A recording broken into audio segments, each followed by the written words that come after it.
The most powerful weapon in India ಅದು ಜಾತಿ, caste. Job ಬೇಕಾ, ನಿಮ್ಮ ಜಾತಿ ಯಾವುದು ಅಂತಾರೆ. ಎಜುಕೇಷನ್ ಬೇಕಾ, ನಿಮ್ಮ ಜಾತಿ ಯಾವುದು ಅಂತಾರೆ. ಮದುವೆ ಆಗಬೇಕಾ, ನಿಮ್ಮ ಜಾತಿ ಯಾವುದು ಅಂತಾರೆ. ಅಟ್ಲೀಸ್ಟ್ ಸತ್ತ ಮೇಲಾದರೂ ನಿಮ್ಮದಿದೆಯಾ, ಸುಡೋದಿಕ್ಕೂ ಉಳೋದಿಕ್ಕೂ ನಿಮ್ಮ ಜಾತಿ ಯಾವುದು ಅಂತಾರೆ.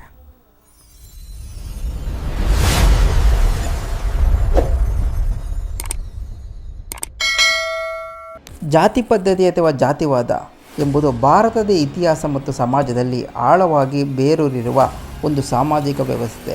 ಇದು ವ್ಯಕ್ತಿಯ ಹುಟ್ಟಿನ ಆಧಾರದ ಮೇಲೆ ಸಮಾಜವನ್ನು ವಿವಿಧ ಹಂತಗಳಾಗಿ ವಿಂಗಡಿಸುತ್ತದೆ. ಜಾತಿವಾದ ಎಂದರೇನು? ಒಬ್ಬ ವ್ಯಕ್ತಿಯನ್ನು ಅವನ ಗುಣ, ವಿದ್ಯೆ ಅಥವಾ ಸಾಧನೆಯ ಬದಲಿಗೆ ಅವನು ಹುಟ್ಟಿದ ಜಾತಿಯ ಆಧಾರದ ಮೇಲೆ ಅಳೆಯುವುದೇ ಜಾತಿವಾದ. ಇದು ಸಮಾಜದಲ್ಲಿ ಮೇಲು ಕೀಳು ಎಂಬ ತಾರತಮ್ಯವನ್ನು ಸೃಷ್ಟಿಸುತ್ತದೆ. ಹುಟ್ಟಿನಿಂದ ನಿರ್ಧಾರ. ಒಬ್ಬ ವ್ಯಕ್ತಿ ಯಾವ ಜಾತಿಯಲ್ಲಿ ಹುಟ್ಟುತ್ತಾನೋ ಸಾಯುವವರೆಗೂ ಅದೇ ಜಾತಿಯವನಾಗಿರ್ತಾನೆ. ಇದನ್ನು ಬದಲಾಯಿಸಲು ಸಾಧ್ಯವಿಲ್ಲ. ಶ್ರೇಣೀಕೃತ ವ್ಯವಸ್ಥೆ. ಇದು ಸಮಾಜವನ್ನು ಏಣಿ ಸಾಲಿನಂತೆ ವಿಂಗಡಿಸುತ್ತದೆ. ಇಲ್ಲಿ ಕೆಲವು ಜಾತಿಗಳು ಮೇಲ್ವರ್ಗ ಎಂದು, ಇನ್ನು ಕೆಲವು ಜಾತಿಗಳು ಕೆಳವರ್ಗ ಎಂದು ಪರಿಗಣಿಸಲ್ಪಡುತ್ತದೆ. ಜಾತಿ ಹುಟ್ಟಿದ್ದು ಹೇಗೆ? ವೈದಿಕ ಕಾಲದ ಉಗಮ. ಆರಂಭದಲ್ಲಿ ಪ್ರಾಚೀನ ಭಾರತದಲ್ಲಿ ವರ್ಣ ವ್ಯವಸ್ಥೆ ಜಾರಿಯಲ್ಲಿತ್ತು. ಇದು ವ್ಯಕ್ತಿಯ ಹುಟ್ಟಿನ ಬದಲಿಗೆ ಅವನ ವೃತ್ತಿ ಮತ್ತು ಜ್ಞಾನದ ಆಧಾರದ ಮೇಲೆ ವರ್ಗಿಸಲ್ಪಟ್ಟಿತ್ತು. ಬ್ರಾಹ್ಮಣ, ಜ್ಞಾನಾರ್ಜನೆ ಮತ್ತು ಪೂಜಾ ಕಾರ್ಯಗಳನ್ನು ಮಾಡುವವರು. ಕ್ಷತ್ರಿಯ, ರಾಜ್ಯದ ರಕ್ಷಣೆ ಮತ್ತು ಆಡಳಿತ ನಡೆಸುವವರು. ವೈಶ್ಯ, ವ್ಯಾಪಾರ ಮತ್ತು ಕೃಷಿ ಮಾಡುವವರು. ಶೂದ್ರ, ಇತರ 3 ವರ್ಗಗಳಿಗೆ ಸೇವೆ ಸಲ್ಲಿಸುವವರು. ಮಧ್ಯಕಾಲೀನ ಕಾಲ ಮತ್ತು ಕಟ್ಟುನಿಟ್ಟಿನ ನಿಯಮಗಳು. ಕಾಲಾನಂತರದಲ್ಲಿ ವರ್ಣ ವ್ಯವಸ್ಥೆಯು ಹುಟ್ಟಿನ ಆಧಾರಿತ ಜಾತಿ ವ್ಯವಸ್ಥೆಯಾಗಿ ಬದಲಾಯಿತು. ಇಲ್ಲಿ ಕೆಲವು ಬದಲಾವಣೆಗಳಾದವು. ಅನುವಂಶೀಯತೆ. ತಂದೆಯ ವೃತ್ತಿ ಮಗನಿಗೆ ಬರುವಂತಾಯಿತು. ಅಂದರೆ ತಂದೆ ಕಾರ್ಪೆಂಟರ್ ವರ್ಕ್ ಆಗಿದ್ದರೆ ಮಗನೂ ಕೂಡ ಕಾರ್ಪೆಂಟರ್ ವರ್ಕ್ ಮಾಡೋದು ಆ ಥರ. ಅಸ್ಪೃಶ್ಯತೆ. ಸಮಾಜದ ಒಂದು ವರ್ಗವನ್ನು ಮುಖ್ಯವಾಹಿನಿಯಿಂದ ದೂರವಿಡಲಾಯಿತು. ಇವರಿಗೆ ಕನಿಷ್ಠ ಸೌಲಭ್ಯವನ್ನು ಕೂಡ ನಿರಾಕರಿಸಲಾಯಿತು. ಸಂಕೀರ್ಣತೆ. 4 ವರ್ಣಗಳ ಒಳಗಡೆ 100 ಉಪಜಾತಿಗಳು ಹುಟ್ಟಿಕೊಂಡವು. ಬ್ರಿಟಿಷರ ಕಾಲದ ಪರಿಣಾಮ. ಬ್ರಿಟಿಷರು ಭಾರತವನ್ನು ಆಳುವಾಗ ಆಡಳಿತಾತ್ಮಕ ಅನುಕೂಲಕ್ಕಾಗಿ ಜಾತಿಗಳನ್ನು ಜನಗಣತಿಯಲ್ಲಿ ದಾಖಲಿಸಲು ಪ್ರಾರಂಭಿಸಿದರು. ಇದು ಅಸ್ತಿತ್ವದಲ್ಲಿದ್ದ ಸಣ್ಣಪುಟ್ಟ ಭೇದ ಭಾವಗಳನ್ನು ಗಟ್ಟಿಗೊಳಿಸಿತು ಮತ್ತು ಜಾತಿಗಳ ನಡುವೆ ರಾಜಕೀಯ ಸ್ಪರ್ಧೆಯನ್ನು ಹುಟ್ಟಿಹಾಕಿತು. ಸಮಾಜ ಸುಧಾರಕರ ಹೋರಾಟ. ಜಾತಿ ಪದ್ಧತಿಯ ಅಸಮಾನತೆ ವಿರುದ್ಧ ಅನೇಕ ಮಹಾನ್ ವ್ಯಕ್ತಿಗಳು ಹೋರಾಡಿದರು.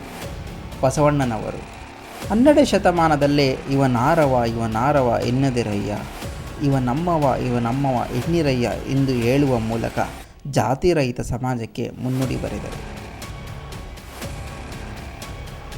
ಜ್ಯೋತಿಬಾ ಫುಲೆ ಮತ್ತು ಸಾವಿತ್ರಿಬಾಯಿ ಫುಲೆ ದಲಿತರು ಮತ್ತು ಮಹಿಳೆಯರ ಶಿಕ್ಷಣಕ್ಕಾಗಿ ಶ್ರಮಿಸಿದರು.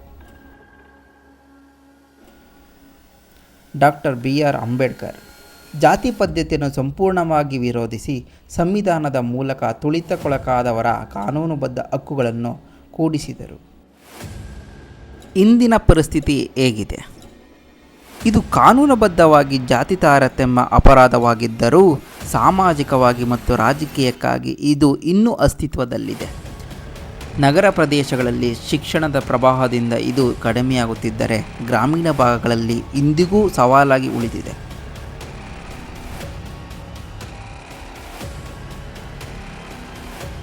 ಜಾತಿ ಪದ್ಧತಿಯನ್ನು ಹೋಗಲಾಡಿಸುವುದರಲ್ಲಿ ಯುವಕರ ಪಾತ್ರ. ವೈಜ್ಞಾನಿಕ ಮನೋಭಾವ. ಹುಟ್ಟಿನಿಂದ ಯಾರೂ ಶ್ರೇಷ್ಠರಲ್ಲ ಅಥವಾ ಕನಿಷ್ಠರಲ್ಲ ಎಂಬ ವಾಸ್ತವವನ್ನು ಒಪ್ಪಿಕೊಳ್ಳುವುದು. ವ್ಯಕ್ತಿಯನ್ನು ಅವನ ಗುಣ ಮತ್ತು ನಡತೆಯ ಮೇಲೆ ಗೌರವಿಸುವುದು.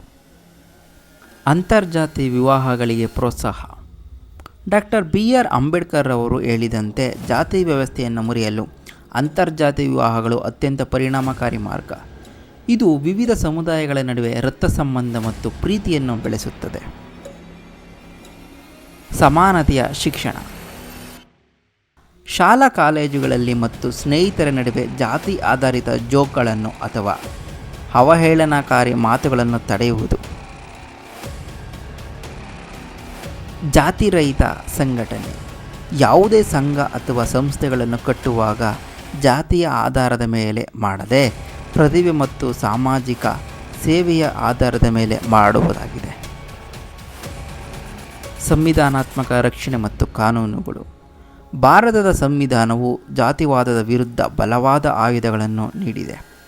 ಆರ್ಟಿಕಲ್ 15 ಧರ್ಮ, ಮೂಲವಂಶ, ಜಾತಿ, ಲಿಂಗ ಅಥವಾ ಜನ್ಮಸ್ಥಳದ ಆಧಾರದ ಮೇಲೆ ಯಾವುದೇ ನಾಗರಿಕನಿಗೆ ತಾರತಮ್ಯ ಮಾಡುವುದನ್ನು ನಿಷೇಧಿಸುತ್ತದೆ.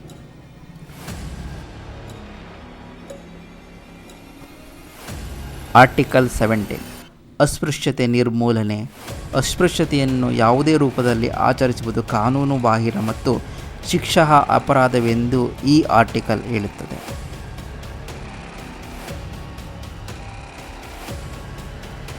SC/ST ದೌರ್ಜನ್ಯ ತಡೆ ಕಾಯಿದೆ 1989. ಪರಿಶಿಷ್ಟ ಜಾತಿ ಮತ್ತು ಪರಿಶಿಷ್ಟ ಪಂಗಡದವರ ಮೇಲೆ ನಡೆಯುವ ದೈಹಿಕ, ಮಾನಸಿಕ ಅಥವಾ ಸಾಮಾಜಿಕ ದೌರ್ಜನ್ಯಗಳನ್ನು ತಡೆಯಲು ಈ ಕಠಿಣ ಕಾನೂನು ಜಾರಿಯಲ್ಲಿದೆ.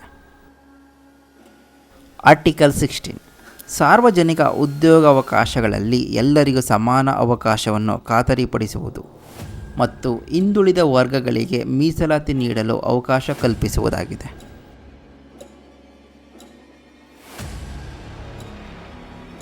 ಪ್ರಸ್ತುತ ವಾಸ್ತವಾಂಶ ಏನಪ್ಪ ಅಂದರೆ, ಯಾವ ಸಮಾಜ ಸುಧಾರಕರು ಜಾತಿಯ ವಿರುದ್ಧ ಹೋರಾಡಿದರೋ ಅವರನ್ನೇ ಈಗ ಒಂದು ಜಾತಿಗೆ ಸೀಮಿತಪಡಿಸಿದ್ದಾರೆ. ವಿಡಿಯೋ ಇಷ್ಟ ಆದರೆ ಲೈಕ್ ಮಾಡಿ, ವಿಡಿಯೋ ಇಷ್ಟ ಆಗಿಲ್ಲ ಅಂದರೆ ಡಿಸ್ಲೈಕ್ ಮಾಡಿ. ಹಾಗೂ ನಿಮಗೆ ವಿಡಿಯೋ ಇಷ್ಟ ಆದರೆ ನಮ್ಮ ಚಾನಲ್ನ ಸಬ್ಸ್ಕ್ರೈಬ್ ಕೂಡ ಮಾಡ್ಕೊಳ್ಳಿ. ಧನ್ಯವಾದಗಳು. ಶುಭ ದಿನ.